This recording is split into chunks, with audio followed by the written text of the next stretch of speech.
Hello everyone, welcome back. Class 12th accountancy में हमारा topic चल रहा है डिसोल्यूशन ऑफ पार्टनरशिप फर्म। और डिसोल्यूशन ऑफ पार्टनरशिप फर्म के प्रीवियस लेक्चर में जो हमारा फर्स्ट लेक्चर था उसमें हमने डिस्कशन किया था concept of dissolution of partnership firm and difference between dissolution of partnership and dissolution of partnership firm. और बिसाइड्स हमने डिस्कशन किया था different modes of dissolution of partnership firm. Fine. अब इस लेक्चर में हम आगे का और एक इंपॉर्टेंट कंसेप्ट डिस्कस करेंगे, that is what settlement of accounts and payment of private debts and firms debts as per section 48 and section 49।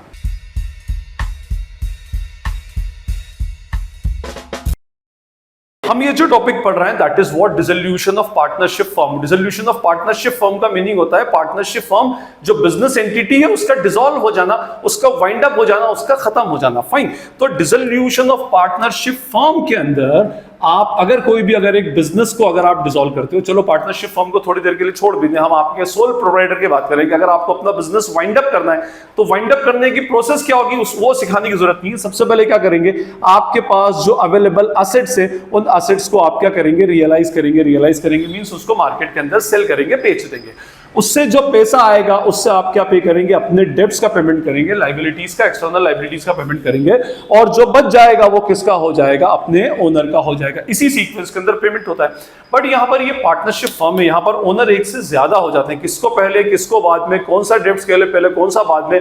Partner का लोन भी होता है, फर्म को पार्टनर ने लोन दिया होता है, फर्म के पार्टनर के रिलेटिव्स ने फर्म को लोन दिया होता है, एक्सटर्नल डेब्ट्स हैं, किसका स्टेटस पहले आएगा किसका बाद में आएगा। तो इसके लिए इंडियन पार्टनरशिप एक्ट 1932 में दो सेक्शंस ड्राफ्ट किए गए, सेक्शन 48 एंड सेक्शन 49। सेक्शन 48 जो है वो सेटलमेंट ऑफ अकाउंट शो करता है, और सेक्शन 49 जो होता है वो रीपेमेंट ऑफ फर्म्स डेट्स और प्राइवेट डेट्स के बारे में बताएगा। तो अगर हम बात करें इसमें कि भाई किसको पहले पेमेंट होगा, तो पेमेंट जो ऑब्लिगेशंस का पेमेंट है उसके लिए we have two sections. First is section 48, पहला सेक्शन 48 है और दूसरा सेक्शन 49 है। Second is what, section 49। Section 48 क्या बोलता है, section 48 represents what, settlement of accounts. ये सेटलमेंट ऑफ अकाउंट्स को रिप्रेजेंट करता है। और सेक्शन 49 जो होता है ये बताता है payment of firms debts and private debts. Firm के डेट्स और प्राइवेट डेट्स के बारे में ये आपको एक्सप्लेन करता है। ओके जी, स्टेटस वाइज पहले हम बात करें अबाउट द सेक्शन 48। इसमें फिर दो सब सेक्शंस हैं। First is what, section 48A, ठीक है जी, और सेकंड है सेक्शन 48B, ठीक है। इसके अंदर होगा अपना first treatment of losses, treatment of losses of the firm. Firm के लॉसेस का ट्रीटमेंट एक्चुअली हमें कैसे करना है, और ये होगा हमारा second application of asset. Application of asset means जो एसेट आपकी रियलाइज होगी उसका पेमेंट का डिस्चार्ज एक्चुअली कैसे करना है। वन बाय वन हम इसको क्लियर करते जाते हैं। सबसे पहले हम बात करें इसमें section 48A treatment of losses. देखिए फर्म के अगर कोई लॉसेस हैं, फर्म के अगर कोई लॉसेस हैं, फर्म के लॉसेस कैसे होंगे भाई, P&L का डेबिट बैलेंस है, प्रॉफिट एंड लॉस में नेट लॉस आया, नेट डिविजिबल लॉस आया, वो अपने आप में एक लॉसेस है ना। अगर कोई फर्म के लॉसेस है, अब इस लॉसेस के अंदर क्या आएगा, including deficiency of capital also. Deficiency of capital का मीनिंग होगा कि पार्टनर का ओवरड्रॉन, जितनी उसकी कैपिटल थी उससे ज्यादा विड्रॉ कर लिया। मैं टेक्निकली अगर इसको कहूं तो excess of debit of capital account over credit side. देखिए क्रेडिट साइड क्या रिप्रेजेंट करता है, फर्म को पार्टनर को कितना देना है, पार्टनर्स कैपिटल अकाउंट में आप ऑलरेडी प्रीवियस चैप्टर्स के अंदर पढ़ चुके हो। और डेबिट साइड रिप्रेजेंट करता है कितना पार्टनर फर्म को पार्टनर से लेना है। और अगर कभी केस ऐसा हो जाए कि क्रेडिट इज ₹5 लाख और credit is ₹4 lakh, debit is ₹5 lakh, तो 1 लाख रुपीस की ये डेफिशिएंसी हो जाती है। Deficiency of the capital means overdrawn amount आ जाती है। तो ये भी तो एक तरह से फर्म के ऊपर रिस्पॉन्सिबिलिटी बन गई ना, तो उसके लिए ये भी इसके अंदर आ जाएगा। मींस ट्रीटमेंट ऑफ लॉसेस के अंदर एक लॉसेस तो आपके जो P&L नेट लॉस का होगा, अगर किसी कैपिटल की डेफिशिएंसी होगी वो आ जाएगी। अगर कोई जिसको हम बोलते हैं unreturned fictitious asset just like preliminary expenses, advertisement, suspense, वो भी उसके अंदर आ जाएंगे। तो अगर फर्म के पास ऐसे लॉसेस हो तो उन लॉसेस को कैसे, किस सीक्वेंस में हम क्या करेंगे, कॉम्पनसेट करेंगे। तो देखिए उसकी सीक्वेंस होती है, सबसे पहले वो जो लॉसेस होंगे उन लॉसेस को स्टेप नंबर 1 में आउट ऑफ द प्रॉफिट। सबसे पहले अगर आप ये चेक कीजिए कि आपके पास कहीं कोई अवेलेबल प्रॉफिट है, बैलेंस शीट देखेंगे, बैलेंस शीट में प्रॉफिट में देखेंगे कि लायबिलिटी साइड में कहीं कोई P&L प्रॉफिट हो, है ना, P&L प्रॉफिट नहीं तो अगर मान लीजिए कोई जनरल रिजर्व हो, कैपिटल रिजर्व हो, वर्कमेंस कॉम्पनसेशन फंड हो, इन्वेस्टमेंट फ्लक्चुएशन फंड हो, ऐसे रिजर्व्स को अगर पढ़े हैं तो सबसे पहले आप इन प्रॉफिट्स को, ये इन रिटेन्ड प्रॉफिट्स को, रिटेन्ड रिजर्व्स को आप सबसे पहले उन लॉसेस को राइट ऑफ करने के या कॉम्पनसेट करने के काम में लीजिए। अगर हो जाता है तो वेल एंड गुड, और अगर नहीं होता तो फिर स्टेप नंबर 2 में जाएंगे आप out of capital. Out of capital means that will be distributed between the partners in their capital account in their profit sharing ratio. आप उसके कैपिटल से उसको कॉम्पनसेट करें, पार्टनर की कैपिटल से आप उनको कॉम्पनसेट करेंगे। और उसके बाद अगर मान लीजिए हो जाता है तो अच्छी बात है, और नहीं होता, मान लीजिए कैपिटल इतनी सफिशिएंट नहीं है कि वो इन लॉसेस को कॉम्पनसेट कर दे, तो आप क्या करेंगे फिर उसके बाद, बाय द पार्टनर्स इंडिविजुअली। कौन करेगा फिर? पार्टनर्स करेंगे individually in their what profit sharing ratio. अगर कोई लॉसेस रह गए तो फिर पार्टनर्स इंडिविजुअली अपने प्रॉफिट शेयरिंग रेशियो में कॉम्पनसेट करेंगे। अच्छा, मैं एक बात और बता दूं, यहां पर हम ये पढ़ रहे हैं विदाउट इंसॉल्वेंसी। ये इंसॉल्वेंसी का केस नहीं, अदरवाइज इंसॉल्वेंसी में डेफिशिएंसी प्रॉफिट शेयरिंग रेशियो में ना होते हुए कैपिटल रेशियो में होती है। एनीवे 12th स्टैंडर्ड के अंदर इंसॉल्वेंसी का केस नहीं, हम तो सिंपल केस मान रहे हैं। ये मान रहे हैं कि भाई अभी कोई पार्टनर इंसॉल्वेंट नहीं हुआ और जो भी उसकी डेफिशिएंसी होगी वो उसको क्या करेगा, कैश में फॉर्म में इंट्रोड्यूस कर देगा। तो एनीवे फर्स्ट हमने पढ़ा ट्रीटमेंट ऑफ लॉसेस, कि अगर आपके पास लॉसेस हैं तो उन लॉसेस को किस तरह से कॉम्पनसेट किया जाएगा। सबसे पहले आउट ऑफ प्रॉफिट, प्रॉफिट में से जो अवेलेबल प्रॉफिट्स है उनसे, नहीं तो फिर उनकी कैपिटल से, और नहीं तो फिर पार्टनर्स इंडिविजुअली उसको कॉम्पनसेट करेंगे। उसके बाद है हमारा सेक्शन 48B। अभी section 48B application of asset बताता है। एप्लीकेशन ऑफ एसेट का मीनिंग, जैसे मैंने अभी आपको स्टार्टिंग में बताया कि फर्म वाइंड अप हो रही है, तो फर्म वाइंड अप करने के लिए first we will realise all the assets. हम एसेट्स को बेचेंगे। अब एसेट को बेचने से जो मनी हमें रिसीव होगा, जो पैसा हमको रिसीव होगा, उसको आपको डिस्ट्रीब्यूट किस सीक्वेंस में करना है? पहले किसको होगा? क्या पहले पार्टनर रखेंगे? नहीं, पहले बाहर वालों को देंगे, उसमें से भी पहले किसको, उसमें से बाद में किसको, वो देखा जाएगा। तो इसकी सीक्वेंस जो होती है, सबसे पहले it will be used to pay the external debts. External debts जिसको हम क्या बोलते हैं? थर्ड पार्टी, एक्सटर्नल लायबिलिटीज बोलते हैं ना, तो थर्ड पार्टी का पेमेंट करें। आपके पास जब भी एसेट का पेमेंट आ जाए तो सबसे पहले आप थर्ड पार्टी का पेमेंट करें। थर्ड पार्टी कौन सी हो जाएगी? क्रेडिटर्स हो जाएगा, कोई बैंक का लोन है तो बैंक का लोन हो जाएंगे, आउटस्टैंडिंग सैलरी एक्सेट्रा है, बैंक ओवरड्राफ्ट है, सीसी लिमिट्स है, इन सब का पेमेंट आप करते हैं। अच्छा, इसमें एक बात और याद रखिएगा, किसी पार्टनर के रिलेटिव का लोन, जैसे मिसेज एज लोन है ना, लेट्स सपोज 3 पार्टनर्स हैं, ए, बी और सी, और यहां पर एक मिसेज ए का लोन है, मींस ए की वाइफ ने लोन दे रखा है और बी ने लोन दे रखा है, तो ये लोन नहीं, ये एक्सटर्नल लोन कहलाएगा, मिसेस ए का लोन, क्योंकि Mrs A is not a partner, mister A partner है, वो उसकी वाइफ है, तो उसका दिया हुआ लोन फर्म के लिए वो एक टाइप का एक्सटर्नल डेट्स माना जाएगा। ओके, तो मिसेस ए का लोन उसके अंदर कंसीडर हो जाएगा। ठीक है, अब आपने एसेट जितने में रियलाइज की थी उनसे इन सबका पेमेंट हो गया। उसके बाद फिर हम जो पेमेंट करेंगे इन पेइंग एक्सटर्नल डेट्स, फिर second part in paying to each partner rateably which is due to him on account of loans और एडवांसेस। उसके बाद हम क्या करेंगे? पार्टनर्स लोन का पेमेंट करेंगे, पार्टनर्स लोन का या एडवांसेस का। और यहां पर एक वर्ड यूज हुआ है रेटेबली। अब ये रेटेबली का मीनिंग होता है प्रोपोर्शनेटली। ये मैं अभी आपको कंसेप्ट एक्सप्लेन कर देता हूं, रेटेबली का मीनिंग एक्चुअली क्या होगा। देखिए, अगर यहां पर आपके पास कोई पैसा बच गया, लेट्स सपोज अगर आपने 5 लाख रुपीस आपने रियलाइज किए एसेट से और उसमें से आपने एक्सटर्नल डेब्ट्स को पे करने में 3 लाख रुपीस का रीपेमेंट कर दिया, अब आपके पास 2 लाख रुपए बच रहे हैं, तो उससे आप क्या करो? किसी पार्टनर का अगर लोन हो तो उस लोन का रीपेमेंट कर दो। मान लो अगर एक ही पार्टनर का लोन है ए का, तो अगर 1.5 लाख का लोन है तो 1,50,000 का लोन का रीपेमेंट कर दो, बाकी आगे जो थर्ड स्टेप के अंदर पेमेंट करना है वो कर दो। चलो मान लो कि आपके पास 2 लाख बच रहे हैं और ए का लोन या बी का लोन जो है वो 2.5 लाख रुपए का है, तो आप इस 2 लाख में 2 लाख के पूरे इस पार्टी को दे दो और 50,000 रुपीस उसकी क्या हो जाएगी? डेफिशिएंसी हो जाएगी। मींस उसको 2.5 लाख के लोन के अगेंस्ट सिर्फ 2 लाख रुपए एक्चुअली मिल जाएंगे। ये रेटेबली का कंसेप्ट जो मैं बता रहा था, दैट इज प्रोपोर्शनेटली। मान लीजिए कि आपके पास 2 लाख रुपया बच रहा है और आपके 2 पार्टनर के लोन है, फॉर्म के अंदर 2 पार्टनर के लोन है, बी और सी का लोन है, और बी ने लोन देके रखा है 3 लाख और सी ने लोन देके रखा है फॉर्म को 2 लाख रुपया, 3 लाख और 2 लाख।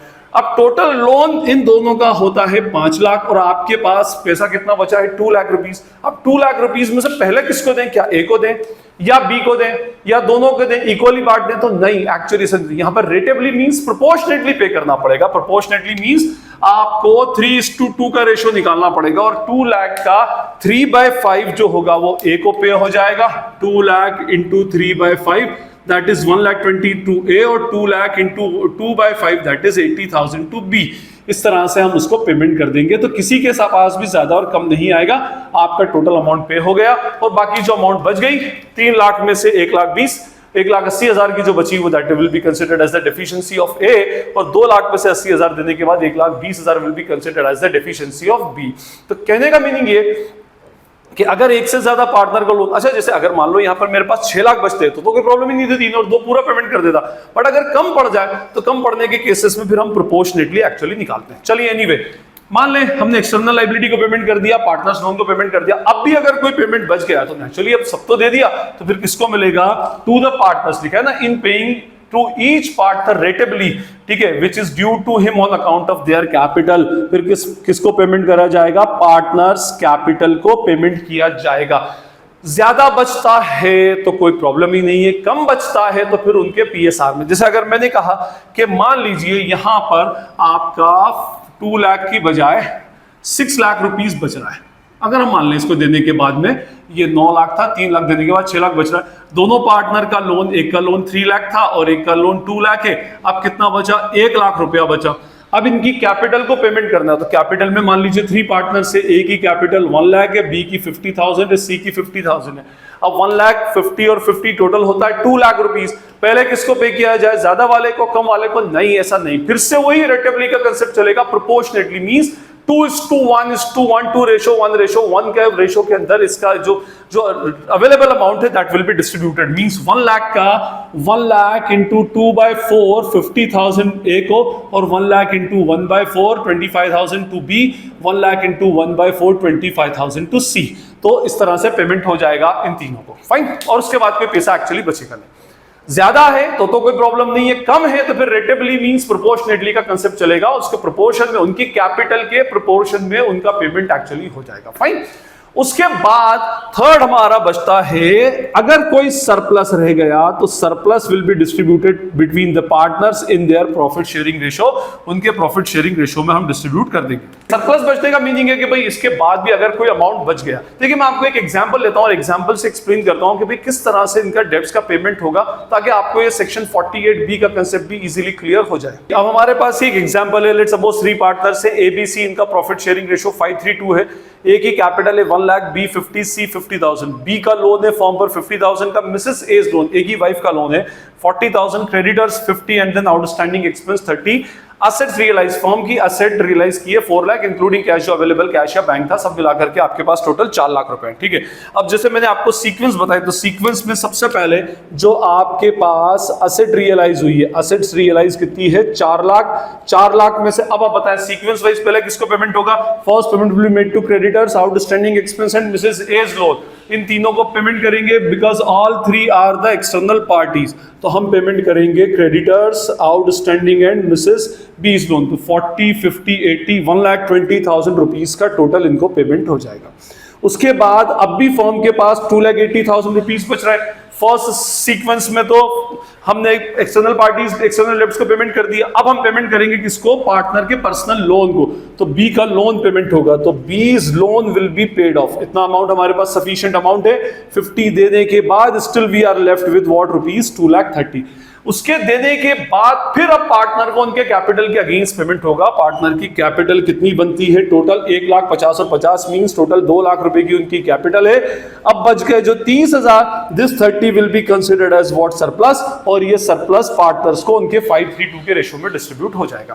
देखिए मैं आपको एक बात बताऊं, यहां तो मैंने आपको स्टेटमेंट से इसको एक्सप्लेन करने का ट्राई किया, जब आप इसके बुक्स ऑफ अकाउंट को क्लोज करेंगे तो इतना तो आपको करने की रिक्वायरमेंट ही नहीं है, वो ऑटोमेटिकली अकाउंट के अंदर सब कुछ एडजस्ट होता जाएगा। वो हमारे सेट ऑफ अकाउंट्स होते हैं, रियलाइजेशन अकाउंट होगा, रियलाइजेशन अकाउंट में हम एक्सटर्नल पार्टी का पेमेंट अलग से कर देंगे, फिर एक पार्टनर का पर्सनल लोन होगा, उसके थ्रू हम पार्टनर का पर्सनल लोन कर देंगे। पार्टनर्स कैपिटल अकाउंट जब बनाएंगे तो ऑटोमेटिकली डिफरेंस विद सरप्लस उन पार्टीज को क्या हो जाएगा, पे हो जाएगा। तो यहां पर तो सिर्फ एक्सप्लेनेशन पॉइंट ऑफ व्यू से था कि पहले एक्सटर्नल डेब्ट्स को, फिर पार्टनर के पर्सनल लोन को रेटेबली, फिर उसके बाद उनकी कैपिटल को, और उसके बाद अगर कोई सरप्लस बच जाए तो वो पार्टनर को in their profit sharing ratio. Fine, तो ये हमारा कंसेप्ट था किसका, सेक्शन 48B का। Now come to the section 49 payment of firms debt and private debts. देखिए, एक होता है फर्म का डेब्ट और एक होता है प्राइवेट डेब्ट। फर्म का डेब्ट होगा मींस फर्म के जो भी लोन से, फर्म ने अगर मार्केट से कोई लोन लिया है in the form of creditors, उधारी पर माल लिया है, बैंक से कोई लोन लिया है या किसी एक्सटर्नल पार्टी से लोन लिया है, these are called as the firms debts. और उसके बाद पार्टनर्स डेट्स जो होंगे ए बी सी के अपने पर्सनल बेसिस के ऊपर, पर्सनल स्टैंडर्ड के ऊपर अगर उन्होंने कोई लोन लिया है, जैसे कोई हाउसिंग लोन है, उसका फर्म से कोई रिलेशन एक्चुअली नहीं होता। तो देखिए, सबसे पहले अगर हम फर्म्स डेब्ट की बात करें तो फर्म्स डेब्ट जो होंगे वो फर्म की एसेट से कॉम्पनसेट होंगे। These debts will be compensated against what, firms asset. जो फर्म की एसेट होगी उस एसेट से हम इनको कॉम्पनसेट करेंगे, राइट ऑफ करेंगे। हो जाते हैं तो वेल एंड गुड, सरप्लस बच गया तो अच्छी बात है, फिर हम इसी सीक्वेंस में आगे बढ़ जाएंगे।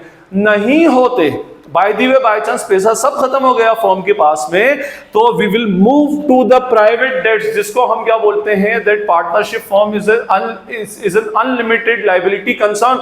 यहां पर पार्टनर्स की लायबिलिटी अनलिमिटेड होती है, और अगर बिजनेस के डेब्ट्स बिजनेस की एसेट से कॉम्पनसेट नहीं होते तो फिर उसके लिए हम क्या करते हैं, पार्टनर के पर्सनल एसेट को भी सेल कर लेते हैं। लेकिन यहां पर भी सीक्वेंस है कि अगर इनके ऊपर कोई डेट्स है, इनकी एसेट्स को बेचा जाएगा, पार्टनर्स की पर्सनल प्रॉपर्टीज को सेल किया जाएगा, और प्रॉपर्टीज को सेल करके जो पैसा होगा वो इधर दे देंगे। बट उससे पहले अगर इनके कोई पर्सनल डेट्स हैं तो उन पर्सनल डेट्स को माइनस कर दिया जाएगा, और अगर अब कोई बचा तो that will be used to compensate what, firms debts. और इसी का वाइस वर्सा, मींस मान लीजिए अगर कोई पार्टनर इंसॉल्वेंट हो जाता है और पार्टनर की डेट्स को पेमेंट करना है, तो पहले उसकी पर्सनल प्रॉपर्टी सेल की जाएगी, और पर्सनल प्रॉपर्टी सेल करने के बाद अगर पूरा डेट्स का पेमेंट हो जाता है तो वेल एंड गुड, नहीं होता तो फिर अगर यहां से उसका कुछ सरप्लस बचता है उसके कैपिटल अकाउंट में, तो फर्म क्या करेगी, अपने डेट्स पे करने के बाद कोई सरप्लस बचेगा तो वो इधर दे देगी। और वैसे भी कोई पार्टनर अगर इंसॉल्वेंट हो जाता है, हम प्रीवियस लेक्चर में पढ़ चुके हैं, तो उस केस में कंपलसरीली आपको फर्म को डिसॉल्व करना पड़ेगा। जब फर्म डिसॉल्व हो गई, सबका हिसाब होगा, तो फर्म के डेट से फिर पार्टनर के पर्सनल डेट्स का पेमेंट हो जाएगा। तो फर्म के डेट्स में क्या करेंगे, पहले फर्म की एसेट से कॉम्पनसेट करेंगे, नहीं होगा तो फिर पार्टनर की एसेट से, पर पार्टनर की एसेट में पहले पार्टनर का पर्सनल डेट्स पे किया जाएगा, और उसके बाद अगर कोई पेमेंट बच गया तो that will be used to compensate the firms debts. और पार्टनर के पर्सनल डेट्स का भी इसका सेम टू सेम अपोजिट है, पहले पार्टनर के डेट्स को पार्टनर की एसेट से करेंगे, और नहीं तो फिर फर्म की एसेट से कर देंगे। Fine, so this is all about the concept of section 48 and section 49, settlement of account, treatment applications of assets और repayment of firms debt and private debt था। I hope it is clear to you all. Still if you feel any query, any doubt, you can ask in the comment section. और अगर आपको ये video useful लगता है तो इसे अपने फ्रेंड्स के साथ शेयर करें, वीडियो को लाइक करें, चैनल को सब्सक्राइब करें, बेल आइकन को हिट करें। This is Najeeb Hashmi signing off from Najeeb Hashmi academy. Thank you.